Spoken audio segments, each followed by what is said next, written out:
आउज़ुबिल्लाहिमिनश्शैतानिर्रजीम बिस्मिल्लाहिर्रहमानिर्रहीम। आज बच्चे हम शॉर्ट क्वेश्चन करेंगे, वो शॉर्ट क्वेश्चन करेंगे जो कि लाहौर बोर्ड में आ चुके हैं। वैसे तो यहाँ पर सारे बोर्ड्स के शॉर्ट क्वेश्चन अवेलेबल है, लेकिन हम सिर्फ लाहौर बोर्ड के करेंगे, यानी जिन पे स्टार लगा हुआ है वो लाहौर बोर्ड में आ चुके हैं। तो स्टार्ट करते हैं। फर्स्ट क्वेश्चन है हमारे पास, लफ्ज़ बैंक किस तरह अखज़ हुआ। लफ्ज़ बैंक से मुतल्लिक़ मुख्तलिफ़ माहिरीन की मुख्तलिफ़ राय है। कुछ माहिरीन का ख्याल है कि ये बैंक इल्तवाई ज़बान के लफ्ज़ बैंको और बैंकस या फ्रांसीसी ज़बान के लफ्ज़ बैंक्यू से अखज़ हुआ है। एक आम राय है, यानी हर शख्स इस बात को मानता है कि लफ्ज़ बैंक जर्मन ज़बान के लफ्ज़ बैक से निकला है, जिसके मायने हैं मुश्तरका सरमाया यानी पैसे इकट्ठे करना। जब जर्मन का इटली पर कब्जा था तब लफ्ज़ बैक लफ्ज़ बैंकों में तब्दील हो गया, इसलिए मजमूई तौर पर ये तमाम अल्फाज के मायने बेंच के हैं।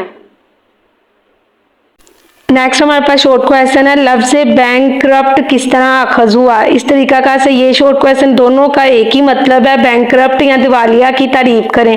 ज़माना कदीम पुराने वक्तों में क्या होता था, ज़रगर और सौदागर बेंच पर बैठकर अपना लेन देन करते थे, यानी पैसों का लेन देन करते थे, और उनमें से कोई एक जब अपने वजाबात अदा नहीं कर पाता था तो कर्ज ख्वाह का मतलब होता है जिसने पैसे दिए होते थे, मतलब सेल करने वाला, पैसे सेल करने वाला। तो इसका मतलब कर्ज ख्वाह उसको जो पनिशमेंट सजा के तौर पे उसका बेंच तोड़ देता था, इसलिए लफ्ज़ बैंक जो है वो बैंकरप्ट में चेंज हो गया।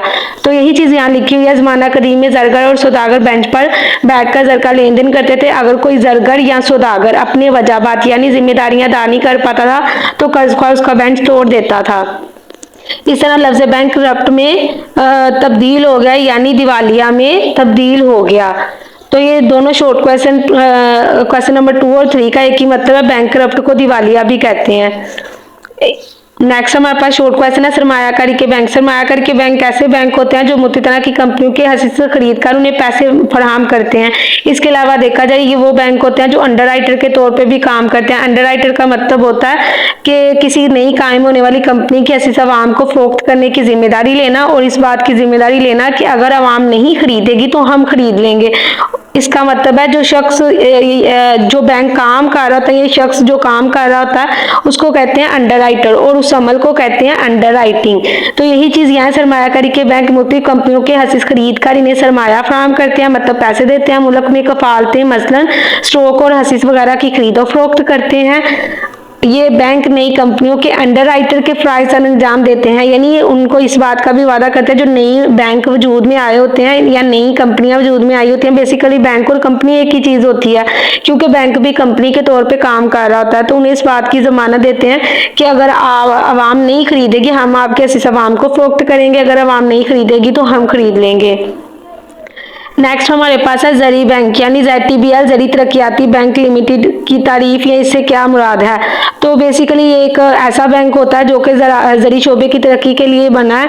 इसका बुनियादी मकसद ज़मींदारों काश्तकारों को मुद्दी मुद्दत के कर्जे देना है ताकि वो उम्दा किस्म के बीज इस्तेमाल कर सकें, ज़री टेक्नोलॉजी मतलब जदीद मशीनरी इस्तेमाल करें और मुल्क में ज़राअत की पैदावार को बढ़ाएं। मसलन पाकिस्तान में ज़री तरक्याती बैंक लिमिटेड। तो ज़री बैंक ऐसे बैंक होते हैं जिनका बुनियादी मकसद किसी भी मुल्क में काश्तकारी को तरक्की देना होता है, अच्छे बीज फराहम करना, उन्हें कर्जा देना ताकि वो अच्छे बीज कीमियाई खादों का इस्तेमाल कर सकें और मुल्क में ज़री पैदावार को बढ़ा सकें, जैसे ज़री तरक्याती बैंक लिमिटेड। नेक्स्ट हमारे पास क्वेश्चन है बैंक की तारीफ। बैंक एक ऐसा अदारा होता है जो कि दूसरों के कर्जों का कारोबार करता है। बैंक इन लोगों से कर्जा लेता है जिनके पास ज़रूरत से ज़्यादा होता है और आगे उन्हें ज़रूरतमंदों तक पहुँचाता है। नेक्स्ट क्वेश्चन है बैंक की कोई से 3 खसूसियात बयान करें।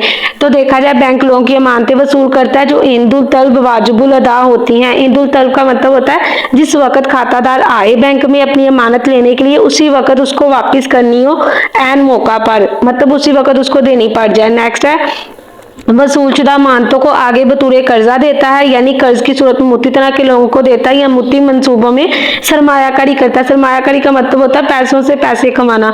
तो बैंक को जहां लगता है ज़्यादा सूद मिल सकता है, बैंक वहां पे अपने जो कर्जे हैं जो अमानतें वसूल हुई होती हैं उन्हें आगे कर्जों की शक्ल में उन लोगों तक दे देता है। नेक्स्ट अपने ग्राहकों की चेकों की अदायगियां और वसूलियां करता है, यानी बैंक एजेंट के तौर पे भी काम कर रहा होता है। अपने अगर ग्राहक के कहने पर उसके चेकों की या बिलों की यानी हुंडी की बिल ऑफ एक्सचेंज की वसूली और अदायगी भी कर सकता है। नेक्स्ट क्वेश्चन है बैंक के आइन यानी मेमोरेंडम ऑफ एसोसिएशन की तारीफ करें। मोस्टली ऐसा होता है कि उर्दू मीडियम बच्चों को काफ़ी प्रॉब्लम होती है, वो आइन का लफ्ज़ यूज़ ही नहीं करते, कहते हैं मेमोरेंडम ऑफ एसोसिएशन। तो एक ही मतलब है, बैंक का आइन एक बैंक की पहली बुनियादी अहम दस्तावेज़ है, एक ऐसी दस्तावेज़ है जिसमें बैंक के हुकूक, इख्तियारात और मकासद लिखे होते हैं। नेक्स्ट हमारे पास दूसरी अहम बैंक की दस्तावेज़ है बैंक के क़वायद ज़वाबित, जिसको आर्टिकल्स ऑफ एसोसिएशन भी कहते हैं। हमें दोनों नेम पता होने चाहिए, इंग्लिश में भी। एक ऐसी दस्तावेज होती है जिसमें बैंक के कारोबारी और इंतजामी अमूर के मुतालिक लिखा होता है। तो हम बहुत आसानी से इन दोनों में फ़र्क समझ सकते हैं कि बैंक का आइन जो होता है वो बैंक के बैरूनी मामलात को कंट्रोल करता है, और बैंक के क़वायद ज़वाबित जो होते हैं वो बैंक के अंदरूनी मामलात को कंट्रोल करते हैं। नेक्स्ट क्वेश्चन है बैंक के कायम करने के तरीके। बैंक को बेसिकली 4 तरीकों से कायम किया जा सकता है, बाज़रिया शाही फरमान, बाज़रिया खसूसी ऑर्डिनेंस, बाज़रिया अंजुमन अमदाद बाहमी या बाज़रिया कंपनी एक्ट। नेक्स्ट हमारे पास है पेशनामा, जिसे हम प्रोस्पेक्टस भी कहते हैं। ये बैंक की तीसरी दस्तावेज है, एक ऐसी दस्तावेज है जिसके जरिए से बैंक आवाम को दावत देता है आओ और बैंक के हसीस खरीदो, उसे कहते हैं पेशनामा यानी प्रोस्पेक्टस। तो यही चीज़ है, एक ऐसी दस्तावेज जिसके जरिए से बैंक के हसीस आवाम को खरीदने की दावत दी जाती है, इसे कहते हैं प्रोस्पेक्टस यानी पेशनामा। नेक्स्ट हमारे पास क्वेश्चन है सनती तरक्याती बैंक की तारीफ। तो सनती तरक्याती बैंक ऐसा बैंक होता है जो किसी भी मुल्क में सनती तरक्की के लिए, सनती मसाइल को हल करने के लिए वजूद में आता है। इसका बुनियादी मकसद होता है सनतकारों को कर्ज फराहम करना, ताकि उनकी पैदावार काम करने की सलाहियत को बढ़ाया जा सके। जैसे पाकिस्तान में सनती तरक्याती बैंक का नाम है IDBL यानी इंडस्ट्रियल डेवलपमेंट बैंक लिमिटेड, सनती तरक्याती बैंक लिमिटेड। तो यही चीज़ यहाँ पे हमारे पास लिखी हुई है। पढ़ते हैं स्टार्टिंग से। इन बैंकों का बुनियादी मकसद किसी मुल्क की सनती तरक्की के लिए माली वसाइल मतलब पैसे फराहम करना होता है। इन बैंकों के फ़राइज़ में सनती तरक्की के मंसूबे बनाना, सनतकारों को कर्ज फराहम करना, सनतकारों की पैदावारी कारकर्दगी के फ़रोग़ के लिए इनकी रहनुमाई करना, यानी इन्हें रास्ता दिखाना जो है सनती तरक्याती बैंक के फ़राइज़ में शामिल है। उसके अलावा क्वेश्चन चेंज भी हो सकता है, जैसे उन्होंने भी वर्डिंग चेंज की है, ये संतों के लिए क्यों ज़रूरी है। बानियान यानी प्रोमोटर्स, बानियान प्रोमोटर्स वो लोग होते हैं जो नए बैंक कायम करने के लिए काम करते हैं, यानी इब्तदाई सारा काम करते हैं, बैंक को रजिस्टर करवाते हैं, बैंक की बुनियादी अहम दस्तावेज तैयार करते हैं, इब्तदाई अखराजात का तखमीना यानी अंदाज़ा लगाते हैं, उन्हें कहते हैं बैंक के बानियान। इनको बेसिकली बैंक को बनाने के हवाले से काफ़ी एक्सपीरियंस होता है। ऐसे लोग जो कि एक नया बैंक कायम करने के काम करते हैं, इन्हें बैंक के बानियान या प्रमोटर्स कहते हैं। हमें यहाँ पर मुती तरह के मीनिंग होते हैं, तो एटलीस्ट हमें दोनों में, उर्दू इंग्लिश दोनों में पता होने चाहिए। नेक्स्ट है अमदाद बाहमी के बैंक। अमदाद बाहमी के बैंक ऐसे बैंक होते हैं जो कि ज़री ममालिक में ज़राअत की तरक्की और सनती ममालिक में सनत की तरक्की के लिए कायम किए जाते हैं। पाकिस्तान जैसे देखा जाए तो ये ज़री बैंक है, ज़री मुल्क है। यही चीज़ यहाँ लिखी है, ये बैंक काश्तकारों, ज़िम्मेदारों, सनतकारों को मुख्तलिफ मकासद के हसूल के लिए कर्ज जारी करते हैं, यानी ताकि जो ज़री ममालिक हैं या जो सनती ममालिक हैं वो अपने मकसद को हासिल करने के लिए ये उन्हें कर्जा फराहम करता है। नेक्स्ट है प्रमोशन। प्रमोशन से मुराद वो मरहला होता है जब बानियान बैंक कायम करने के लिए मुख्तलिफ इक़दामात करते हैं, यानी बैंक के बानियान प्रमोटर्स बैंक को कायम करने के लिए मुख्तलिफ इक़दामात करते हैं, उस मरहले को कहते हैं प्रमोशन। मसलन इब्तदाई अखराजात का तखमीना यानी अंदाज़ा लगाना और ज़रूरी कागजात की तैयारी, जिसमें हमने पढ़ा था बैंक का आइन यानी मेमोरेंडम ऑफ एसोसिएशन, उसके अलावा बैंक के क़वायद ज़वाबित यानी आर्टिकल्स ऑफ एसोसिएशन, पेशनामा यानी प्रोस्पेक्टस। तो ये दस्तावेज़ात तैयार करना और ये अंदाज़ा लगाना कि इब्तिदा में खर्चा कितना होगा, ये सारे मरहले को हम लोग कहते हैं प्रमोशन। नेक्स्ट हमारे पास क्वेश्चन है सनती तरक्याती बैंकों के नाम। तो तरक्याती बैंकों के नाम, तरक्याती बैंकों के नाम हमारे पास है ज़री तरक्याती, सनती तरक्याती बैंक, उसके अलावा इलाकाई तरक्याती बैंक। बेसिकली ये जो बैंक इलाकाई तरक्याती होता है ये किसी इलाके की तरक्की के लिए होता है, और बैन अक़वामी तरक्याती बैंक जो कि मुती तरह के ममालिक की तरक्की के लिए बनाया जाता है। इलाकाई तरक्याती बैंक में हम कह सकते हैं जैसे एशियाई तरक्याती बैंक।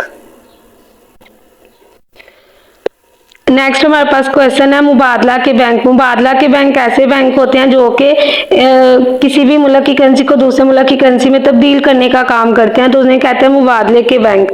मुबादला का मतलब होता है लेन देन के लिए जो भी करेंसी इस्तेमाल हो रही, तो मुबादला का मतलब बेसिकली होता है लेन देन। यही चीज यहाँ लिखी है, ये बैंक दरामद और बरामद कुनिंदगान को ज़र मुबादला फराहम करने के अलावा मुल्की करेंसी को गैर मुल्की करेंसी और गैर मुल्की करेंसी को मुल्की करेंसी में तब्दील करने का काम करते हैं, मसलन वेस्टर्न यूनियन बैंक। तो क्या मुबादला के बैंक से ही समझ आ रहा है, ऐसे बैंक होंगे जो कि करेंसी के लेन देन का काम करते हैं, यानी मुल्की करेंसी को गैर मुल्की करेंसी में और गैर मुल्की करेंसी को मुल्की करेंसी में तब्दील करते हैं। नेक्स्ट हमारे पास क्वेश्चन है, बचत के बैंक से क्या मुराद है।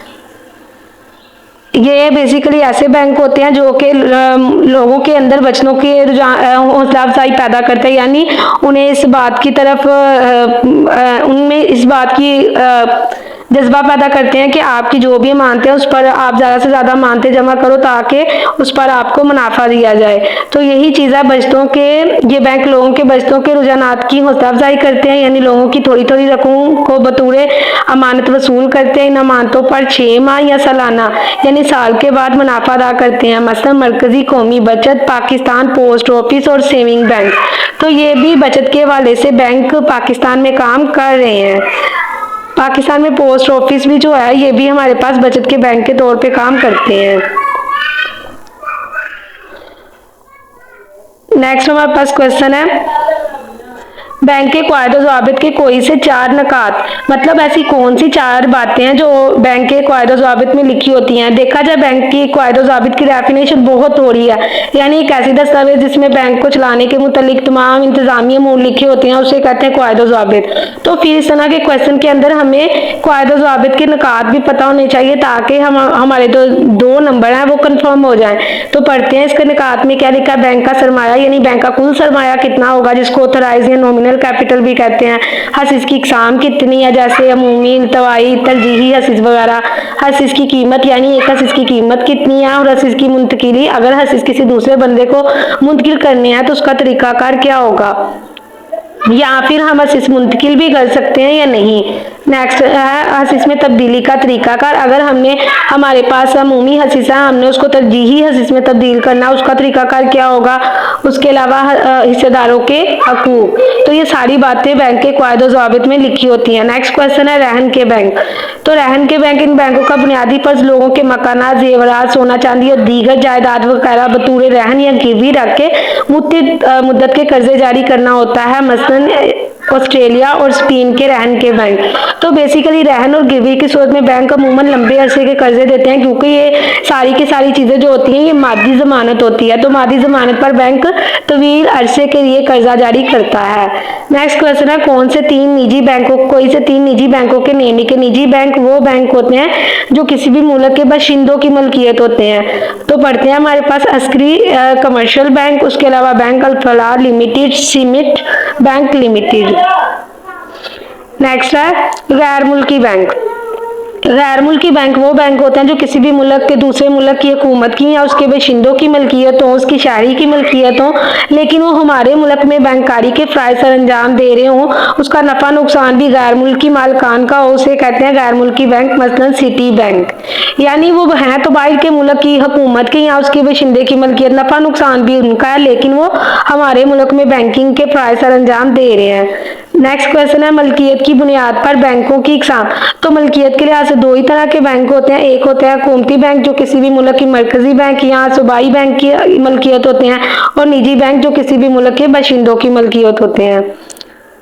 नेक्स्ट हमारे पास क्वेश्चन है महाजन, साहूकार या सेठ की तारीफ करें। ये भी बेसिकली लाहौर बोर्ड में क्वेश्चन आ चुका है। तो पढ़ते हैं हमारे पास क्या चीज़ है। महाजन, साहूकार या सेठ ये तीनों एक ही अशखास के नेम है। पढ़ते हैं वो लोग होते हैं जो कि ज़रूरतमंद लोगों को सूद पर रकम कर्ज की सूरत में देते हैं। नेक्स्ट हमारे पास है सुनार। सुनार एक ऐसा कारीगर है जो सोने और दीगर कीमती धातों के पैसों में खसूसी महारत रखते हैं, यानी ये एक ऐसे कारीगर लोग होते हैं जो ना सिर्फ सोने बल्कि कीमती धातों के हवाले से खसूसी महारत रखते हैं। उनकी कीमतों के उनको मुख्तलिफ तरह की चीज़ें बनाने के हवाले से इन्हें हर तरह से महारत यानी तखसीस कारी हासिल होती है। नेक्स्ट हमारे पास क्वेश्चन है आईनी बैंक की तारीफ। आईनी बैंक ऐसा बैंक होता है जो कि किसी भी मुल्क के सदारती हुक्म या पार्लियामेंट के खसूसी एक्ट के जरिए कायम किया जाता है। इन बैंकों का क़याम का बुनियादी मकसद अवाम की फलाह व बहबूद करना होता है, यानी नफ़ा कमाना। इनका सानवी का मतलब होता है दूसरी, बाद में दूसरे नंबर पर अहमियत रखता है, लेकिन पहले नंबर पर रखता है हमारे पास अवामी फलाह बहबूद, और इसको अपने शोबे में इजारादारी हासिल होते हैं। जैसे पाकिस्तान में जो मरकजी बैंक है यानी स्टेट बैंक ऑफ पाकिस्तान, वो बेसिकली जो है एक आईनी बैंक है, क्योंकि वो मुल्क के सरबराह के हुक्म के तहत वजूद में आया था। कायद-ए-आज़म मोहम्मद अली जिन्ना ने उनका इफ्तिताह किया था। तो इसका मतलब किसी भी मुल्क का मरकजी बैंक यहाँ पर या तो बादशाह की मलकियत होता है, यानी बादशाह के हुक्म के तहत वजूद में आता है, या फिर सदर और पार्लियामेंट के हुक्म के तहत वजूद में आता है। मसलन यहाँ पर एग्जाम्पल लिखी हुई है स्टेट बैंक ऑफ पाकिस्तान और ज़री तरक्याती बैंक लिमिटेड। नेक्स्ट हमारे पास क्वेश्चन है तिजारती बैंक से क्या मुराद है, इसकी दो मिसालें लिखें। तो तिजारती बैंक एक ऐसा अदारा होता है जो कि दूसरे लोगों से जो दूसरों के कर्जों का कारोबार करता है, यानी लोगों से अमानतें वसूल करता है और उसे आगे कर्जों की शक्ल में देता है। कम शरह सूद पर अमानतें वसूल करता है, ज्यादा शरह सूद पे देता है, और उसके दरमियान का मुनाफा जो फर्क होता है वही असल में बैंक का मुनाफा होता है। मसलन हबीब बैंक लिमिटेड और उसके अलावा मुस्लिम कमर्शियल बैंक। नेक्स्ट क्वेश्चन है ऐसे दो इकदामात बताएं जो ग्राहकों का तिजारती बैंक पर इत्मीनान बढ़ाने की वजह बन सकता है, यानी तिजारती बैंकों पर आवाम यकीन करे, पब्लिक यकीन करे, ऐसे हम कौन कौन से इकदामात कर सकते हैं। तो अगर हमारे मुल्क में तिजारती यानी कमर्शियल बैंक हुकूमती सरपरस्ती में होंगे तो आवाम उस पर ज़्यादा यकीन करेगी। मरकजी बैंक का कंट्रोल, यानी बैंकों का जो बैंक है उसका कंट्रोल बहुत अच्छा होना चाहिए, बेहतर सहूलतें। अगर तिजारती बैंक आवाम को बहुत अच्छी सहूलतें दे तो आवाम का उसके ऊपर इत्मीनान बढ़ जाएगा। नेक्स्ट क्वेश्चन है बैंक के चिल्लत खाते की तारीफ। चिल्लत खाता को हम लोग जारी खाता, उसके अलावा करंट अकाउंट भी कहते हैं। ये एक ऐसा खाता होता है जिसमें हम किसी भी वक्त बैंकारी के वाक़ात में पैसे जमा करवा सकते हैं, निकलवा सकते हैं, यानी जमा करवाने या निकलवाने पर किसी भी किस्म की पाबंदी आयद नहीं होती। ये ज़्यादातर कारोबारी अफराद खुलवाते हैं और इस पर बैंक बिल्कुल भी किसी किस्म का भी नफ़ा या सूद अदा नहीं करता। उसकी वजह यह है क्योंकि खातादार किसी भी वक्त पैसे बैंक से निकलवा सकता है, तो इस सूरत हाल में बैंक आगे कर्जों की शक्ल में भी नहीं दे सकता। नेक्स्ट क्वेश्चन है शराकत की बुनियाद पर नफ़ा नुकसान के बचत के खाते। तो देखा जाए तो सिर्फ यहाँ पर नफा नुकसान के मीनिंग से समझ आ रहा है कि जो अजाफी पैसे मिलेंगे खातादार को बैंक में अकाउंट खुलवाने पर, वो सूद नहीं उसे कहेंगे बल्कि नफा कहेंगे। बाकी सारी की सारी वही चीजें हैं बचत का खाते पर जो असूल लागू होते हैं। यानी बचत के खाते में होता है ऐसा कि पैसे जमा करवाने पर तो कोई पाबंदी नहीं होती, लेकिन निकलवाने पर पाबंदियां आयद होती हैं। ज्यादातर कम आमदनी वाले अफराद खुलवाते हैं, लेकिन यहाँ पर सिर्फ इतनी सी बात है कि ये हमारे पास जो है बचत नफा नुकसान के खाते को, बचत के खाते को नफा नुकसान के खाते में तब्दील किया गया था 1981 में सूद के निज़ाम को ख़त्म करने के लिए। हुकूमत पाकिस्तान ने 1 जनवरी 1981 को बिला सूद बैंकारी के सिलसिले में तमाम तिजारती बैंकों में ये अकाउंट खोलने का हुक्म जारी किया। इससे पहले इन अकाउंट को सिर्फ बचत का खाता ही कहते थे। खातादारों को इस किस्म पर सूद अदा किया जाता था, यानी चिल्लत की निस्बत इस पर सूद दिया जाता था, क्योंकि चिल्लत पे तो अदा ही नहीं किया जाता। अब इस खाते पर अदा की जाने वाली रकम को नफा कहते हैं। उसकी शरह भी बचत खाते की निस्बत कम होती है, मतलब जो आम बचत का खाता होता है उसमें जो उस पर जो इजाफी पैसे मिलते हैं उसे सूद कहते हैं, उसकी शरह ज़्यादा होती है। और जो हमारे पास नफ़ा नुकसान की बुनियाद पर होता है, ये इस्लामी निज़ाम को तरक्की देने के लिए खाता मुतारिफ करवाया गया था, तो यहाँ पर शरह कम होती है।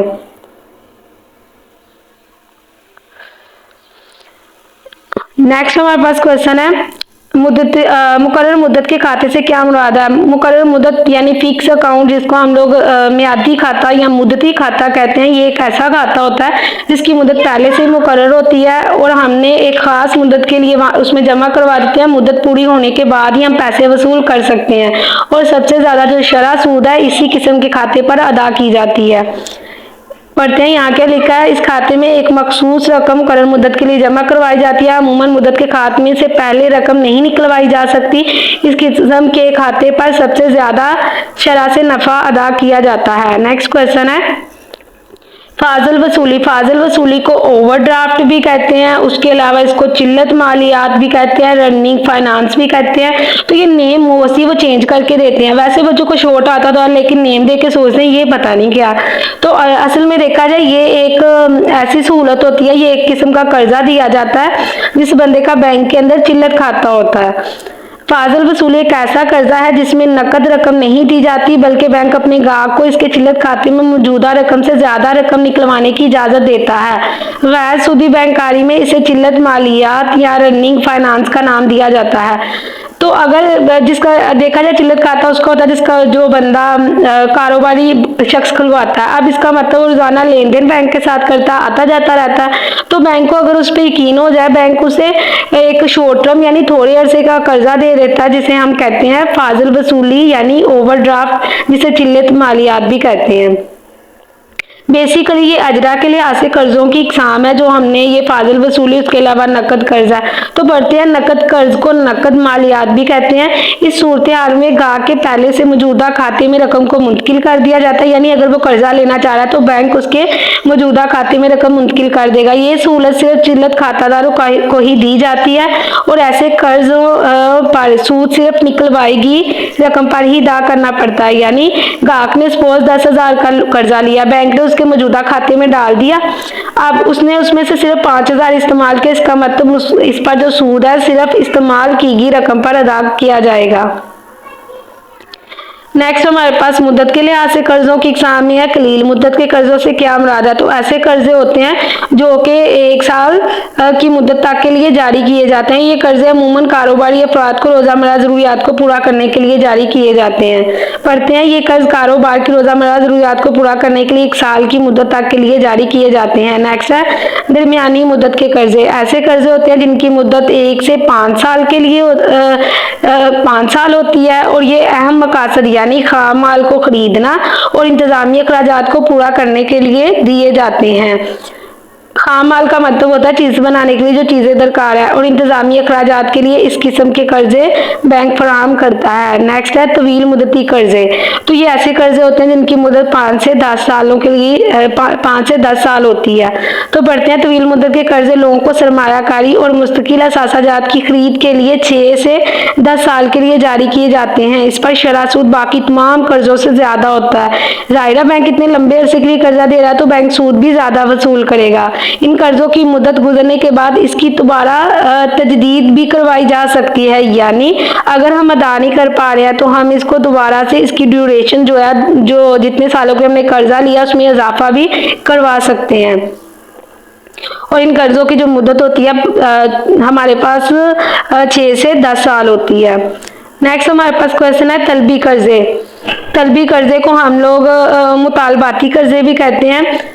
ये असल में ऐसे कर्जे होते हैं जो बैंक किसी भी वक्त फौरन वापस ले सकता है। तो ऐसे कर्जे जो किसी भी वक्त बैंक वापस ले सकता है, ये कर्जे आप देखा जाए अगर बैंक वापस ले सकता है मतलब वो नोटिस भेजेगा तो फौरन उसे वापस करना पड़ेगा। इसका मतलब बैंक वो कर्जे ज्यादातर मालदार लोगों को देता है और काबिल एतबार, यानी बैंक को लगता है कि जैसे ही वो उसको नोटिस भेजेगा तो वो उसको कर्जा वापस कर देंगे। नेक्स्ट क्वेश्चन है कैश रिजर्व या ज़र महफूज से क्या मुराद है? तो बेसिकली देखा जाए ये ऐसे पैसे होते हैं जो बैंक ने अपने ग्राहकों की फौरी ज़रूरियात को पूरा करने के लिए अपने पास रखे होते हैं, उसे कहते हैं कैश रिजर्व या ज़र महफूज। नेक्स्ट हमारे पास है बैंक का महफूज नकद किन सूरतों में होता है, यानी बैंक का जो महफूज सरमाया है या फिर महफूज नकद है वो किन सूरतों में होता है। ऊपर हमने पढ़ा था इसकी तारीफ कैश रिजर्व की या ज़र महफूज की, लेकिन नीचे लिखा है कि इसके ये कितनी सूरतों में होता है। तो अगर हम बैंक के तौर पे काम कर रहे हैं इसको बड़ी आसानी से समझ सकते हैं। सरमाए का वो हिस्सा जो मरकजी बैंक में जमा होता है, यानी हम तिजारती बैंक के तौर पे जो कमर्शियल बैंक के तौर पे काम कर रहे हैं हमने सिर्फ थोड़ा सा हिस्सा अपने पास रखना है, बाकी मरकजी बैंक के पास जमा करवा देना है। इसका मतलब है वो भी पैसे हमारे नकद ज़र महफूज में शामिल होंगे, महफूज सरमाए में शामिल होंगे। दूसरा सरमाए का वो हिस्सा जो बैंक के पास नकद हालत में पड़ा है, यानी अगर हमारे पास हमारे पास जो मानते पड़ी हैं हमने 80% बैंक में मरकजी बैंक में जमा करवा दिया, 20 हमारे पास पड़ा है। तो वो दोनों देखा जाए वो हमारे पास महफूज सरमाया हम उसे कह सकते हैं, महफूज नकद कैश रिजर्व या ज़र महफूज कोई भी नाम दे सकते हैं। और तीसरा है दूसरे बैंकों से वाजिबुल वसूल, यानी किसी और बैंक के गाहक ने हमारे अकाउंट से, हमारे बैंक की ब्रांच से पैसे यूज किए हैं, निकलवाए हैं, तो इसका मतलब वो हमने दूसरे बैंकों से वाजिबुल वसूल करने हैं, यानी मुस्तकबिल में वसूल करने हैं, तो वो भी हमारा महफूज सरमाया ही होगा। नेक्स्ट हमारे पास क्वेश्चन है, बैंक के ज़र एतबार तख्लीक करने के अमल में रुकावटें बढ़ने वाले अवामिल कौन से हैं। यानी ज़र एतबार की तख्लीक का मतलब होता है कि चेकों का इस्तेमाल ज़्यादा से ज़्यादा हो जाना, उसके अलावा हुंडी का, बैंक ड्राफ्ट का, तो ऐसी कौन सी चीज़ें हैं जो कि रुकावट बनती हैं। अब हम इसको बहुत आसानी से समझ सकते हैं कि हम लोग ज़र एतबार की तख्लीक तब होगी, हम अगर तिजारती बैंक के तौर पे काम कर रहे हैं, ज़र एतबार की तख्लीक तब होगी जब हम अपने गाहक को कर्जा देंगे, क्योंकि उस सूरत हाल में हम क्या करेंगे, उसके अकाउंट में पैसे डाल देंगे और बैंक खातादार जब भी पैसों को इस्तेमाल करना चाहेगा वो चेक का इस्तेमाल करेगा। इस तरीकाकार से खुद ब खुद ज़र एतबार की तख्लीक होगी। तो पढ़ते हैं ज़्यादा महफूज नकद का तनासब। अब अगर बैंक अपने ग्राहकों की फौरी ज़रूरियात को पूरा करने के लिए ज़्यादा अपने पास महफूज नकद रखेगा तो ज़र एतबार की तख्लीक कम होगी। मरकजी बैंक की पॉलिसी, मरकजी बैंक ने असूल बनाया है कि भाई ज़्यादा कर्जे देने ही नहीं है, तो इसका मतलब ज़र एतबार की तख्लीक भी कम होगी। कर्ज के लिए तलब का ना होना, लोग तलब कर ही नहीं रहे, उन्हें कर्जा चाहिए ही नहीं, तो ज़र एतबार की तख्लीक कम होगी। ग्राहकों की आदत, ग्राहक ज़्यादातर ज़र एतबार को इस्तेमाल ही नहीं करते बल्कि वो कैश कागजी नोट को इस्तेमाल करते हैं, तो इसका मतलब ज़र एतबार की तख्लीक कम होगी। नेक्स्ट है कफालतों की कमी, मतलब अगर बैंक के पास जो जमानतें हैं वो कम पड़ी हुई हैं, तो इसका मतलब है तो हमारे पास जो है वो कर्ज की ज़र एतबार की तख्लीक कम होगी, क्योंकि हम अगर बैंक के तौर पे काम कर रहे हैं, हम के भाई हमें ज़मानत यानी कफालत जो चाहिए वो ज़्यादा चाहिए, मतलब 1 लाख का कर्जा दे रहे हैं तो हमें 1.5 लाख की चीज़ की ज़मानत चाहिए, ऐसी चीज़ चाहिए जो कम से कम 1.5 लाख की हो। इसका मतलब जब ज़मानत की कमी होगी तो ऑटोमेटिकली कर्जा लेगी ही नहीं, पब्लिक लेगी नहीं, तो ज़र एतबार की तख्लीक भी कम होगी। कम बुनियादी अमानतें, यानी बैंक के पास जितनी भी अमानतें पड़ी होती हैं असल में वही आगे कर्जों की शक्ल में दी जाती हैं, तो अगर अमानतें ही कम है, लोग ज़्यादा पैसे जमा ही नहीं करवा रहे, तो ज़र एतबार की तख्लीक भी कम होगी। सियासी अदम इस्तेकाम, सियासत ठीक नहीं है, आवाम ने कर्जा लेना ही नहीं है, उन्होंने कहना भाई आए दिन तो हड़तालें हैं, सियासत चेंज होती रहती है, हमने क्या करना कर्जा लेके। मुआशी अदम इस्तेकाम, रोजगार ही सही नहीं है, अदम का मतलब होता है कमी होना, इस्तेकाम यानी ठहराव, तो इसका मतलब है इन सिचुएशन के अंदर ज़र एतबार की तख्लीक कम होगी। नेक्स्ट है बैंक के तवाज़ने चट्ठा यानी बैलेंस शीट से क्या मुराद है, तो बैंक के असासाजात और वजहबात का मुआवजा करना, यानी बैंक की माली हालत का अंदाजा लगाना कि रवां साल का मतलब होता है चलते हुए साल में बैंक को कितना मुनाफा हो रहा है, बैंक की तरक्की का जायजा लेना बैंक के तवाज़ने चट्ठा यानी बैलेंस शीट कहलाता है। हमने ये अकाउंटिंग में भी पढ़ा है, assets equal liability plus owner equity, यानी वहाँ पे हमारे पास क्या होता है, हम असासाजात और वजहबात का मुआवजा यानी अंदाजा लगाते हैं। नेक्स्ट हमारे पास क्वेश्चन है अंडर राइटर। अंडर राइटर का मतलब होता है जो काम कर रहा होता है अंडर राइटिंग के तौर पे, यानी वो शख्स या वो अदारा जो कि किसी भी नए कायम होने वाले बैंक या कंपनी की हसीस को आवाम को खरीदने की का मुआयदा करता है और इस बात का मुआयदा करता है अगर आवाम नहीं खरीदेगी तो मैं खरीद लूंगा, उसे कहते हैं अंडर राइटर। ऐसा अदारा जो नए कायम होने वाले बैंक या कंपनी, बैंक और कंपनी एक ही बात होती है, के साथ इनके जारी शुदा हसीस को खरीदने का मुआयदा करता है, यानी इनको वादा करता है। भाई असल में होता क्या है, बैंक कंपनी ने अपना सरमाया इकट्ठा करना होता है हसीस को जारी करके, क्योंकि जैसे ही आवाम खरीदेगी उसके पैसे अदा करेगी और इस तरीकाकार से कंपनी खुद ब खुद पैसों को इकट्ठा करने लगेगी जो उसे कारोबार को करने के लिए चाहिए। तो अब इस सिचुएशन के अंदर अगर कोई काम ये करे कि भाई हम आपके हसीस जो है आवाम को फरोख्त करेंगे, अगर आवाम नहीं खरीदेगी तो हम खरीद लेंगे, इसका मतलब उस शख्स या अदारे को कहते हैं अंडर राइटर। और ये काम कोई बैंक या कोई भी बैंक कर सकता है या कोई भी अदारा जो भी करता है, अब उस सारे प्रोसीजर को कहते हैं अंडर राइटिंग और जो शख्स या अदारा करता है उसे कहते हैं अंडर राइटर। नेक्स्ट है कर्ज से क्या मुराद है। कर्ज से मुराद वो रकम होती है जो एक शख्स दूसरे शख्स को महदूद मुद्दत के लिए किसी खास जरूरत को पूरा करने के लिए देता है। नेक्स्ट हमारे पास क्वेश्चन है ये हमारे पास बेसिकली चैप्टर नंबर 3 है। इसके शॉर्ट क्वेश्चन पढ़ने से पहले आप सबसे एक छोटी सी रिक्वेस्ट है, मेरे कुछ कुलीग्स हैं जो कि ये यतीम खाना खोलने के बहुत ख्वाहिशमंद है और उसके लिए फंड इकट्ठा कर रहे हैं। अगर आप नेकी के इस काम में अपनी कंट्रीब्यूशन करना चाहते हैं तो नीचे डिस्क्रिप्शन में जो नंबर दिया गया है उस पर जैज़ कैश करवा सकते हैं, या कोई भी कंट्रीब्यूशन करना चाहता है आप उनको ये वाला नंबर दे सकते हैं। इंशाल्लाह आपका दिया हुआ फंड किसी भी गलत काम के लिए इस्तेमाल नहीं होगा। चैनल को सब्सक्राइब करना और वीडियो को लाइक करना नहीं भूलना ताकि मुझे इससे मोटिवेशन मिलती रहे। नेक्स्ट पढ़ते हैं। हमारे पास क्वेश्चन है ऑनलाइन बैंकिंग या ई बैंकिंग की तारीफ। असल में ऑनलाइन बैंकिंग एक ऐसा सिस्टम होता है जिसमें लोग घर या दफ्तर में बैठे इंटरनेट के जरिए से बैंककारी की खिदमात हासिल कर सकते हैं, यानी घर में बैठे अपने अकाउंट में पैसे जमा करवा सकते हैं, निकलवा सकते हैं, अपने बिलों की अदायगियां और वसूलियां कर सकते हैं। उसे कहते हैं ऑनलाइन ई बैंकिंग यानी इलेक्ट्रॉनिक बैंकिंग। ई बैंकिंग की मसनूआत मतलब ई बैंकिंग में कौन कौन सी चीजें इस्तेमाल होती है? Credit card, debit card, ATM जिसको हम लोग कहते हैं ऑटोमेटिक टेलर मशीन, उसके अलावा ऑनलाइन बैंकिंग। नेक्स्ट हमारे पास क्वेश्चन है ऑनलाइन बैंकिंग की दो सहूलतें, ऑनलाइन बैंकिंग से क्या दो सहूलतें हासिल होती हैं? तो यहाँ पर ऑनलाइन बैंकिंग के जरिए से हमें क्या सहूलत मिल सकती है? हम रकम जमा करवा सकते हैं, रकम निकलवा सकते हैं, रकम की मुंतकिली यानी एक अकाउंट से दूसरे अकाउंट में घर में बैठे मुंतकिल भी कर सकते हैं। ग्राहकों के लिए ऑनलाइन बैंकिंग के दो फायदे, मतलब अगर ग्राहकों को ये सहूलत मिलती है इससे क्या फायदा होता है? सबसे पहला वो एटीएम के जरिए से किसी भी वक्त रकम निकलवा सकते हैं, क्योंकि एटीएम मशीन इस्तेमाल ही क्यों होती है? डेबिट कार्ड के जरिए से जब चाहो 24 घंटे में अपना पिन कोड लगा के रकम वसूल कर लो। तो इसका मतलब है यहाँ पर रकम निकलवाने का, इससे बहुत ज्यादा ग्राहक को सहूलत मिलती है। और दूसरी, ग्राहक अपने खाते के मुतल्लिक मनी स्टेटमेंट मतलब पैसों के लेन देन के हवाले से मालूमात जो है वो हासिल कर सकता है। उसे बहुत इजीली पता चल जाता है उसने कौन से टाइमिंग में कितनी अमाउंट बैंक में जमा करवाई थी। नेक्स्ट हमारे पास क्वेश्चन है क्रेडिट कार्ड का इस्तेमाल बयान करें। क्रेडिट कार्ड का इस्तेमाल क्यों होता है? क्रेडिट कार्ड अदायगी के निज़ाम का एक ऐसा हिस्सा है, अदायगी मतलब पैसे देने का एक ऐसा हिस्सा है जो इस निज़ाम के इस्तेमाल करने वाले को जारी किया जाता है। ये एक प्लास्टिक का कार्ड होता है और इसके हामी यानी काबिज को मुख्तलिफ अशिया की खरीदारी का हक मुस्तकबिल में अदायगी के वादे की ओर देता है।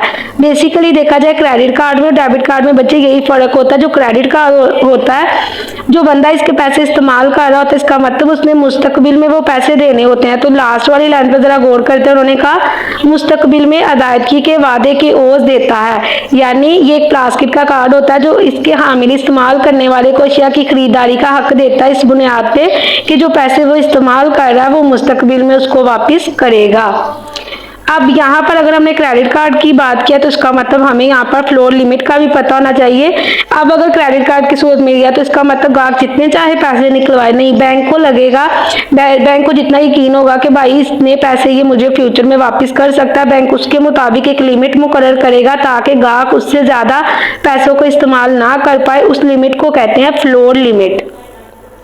बैंक अपने ग्राहक की माली साख के मुताबिक क्रेडिट कार्ड के लिए रकम की हद मुकर्रर करता है। ग्राहक इस हद से ज्यादा की खरीदारी नहीं कर सकता।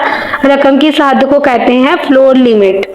नेक्स्ट क्वेश्चन है डेबिट कार्ड की तारीफ। ये एक प्लास्टिक का कार्ड होता है जो बैंक के खातादार, एटीएम में बेसिकली जो यूज हो रहा होता है वो हमारे पास डेबिट कार्ड होता है। तो बैंक के खातादार एटीएम से रकम निकलवाने और मुख्तलिफ जगहों में मतलब पॉइंट ऑफ सेल यानी जहां पर वो अशिया की खरीदारी कर रहे हैं वहां पर इसको इस्तेमाल कर सकते हैं।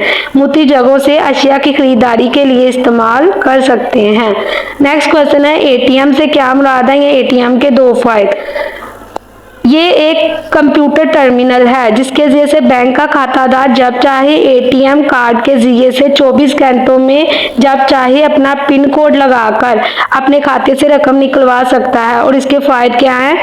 हर वक्त रकम की वसूली, इसको रकम भी वसूल हो सकती है 24 घंटों में जब चाहे एटीएम मशीन के जरिए से। और दूसरी तरफ उसे साथ में मनी स्टेटमेंट भी मिल जाती है कि भाई इस वक्त आपने कितने पैसे निकलवाए और डेट, सारी इंफॉर्मेशन इसके बारे में मिलती है। नेक्स्ट क्वेश्चन है एटीएम से रकम निकलवाने का तरीकाकार। तो हमारे पास पढ़ते हैं, सबसे पहले हम क्या करते हैं, एटीएम को मशीन के मखसूस हिस्से में दाखिल करते हैं।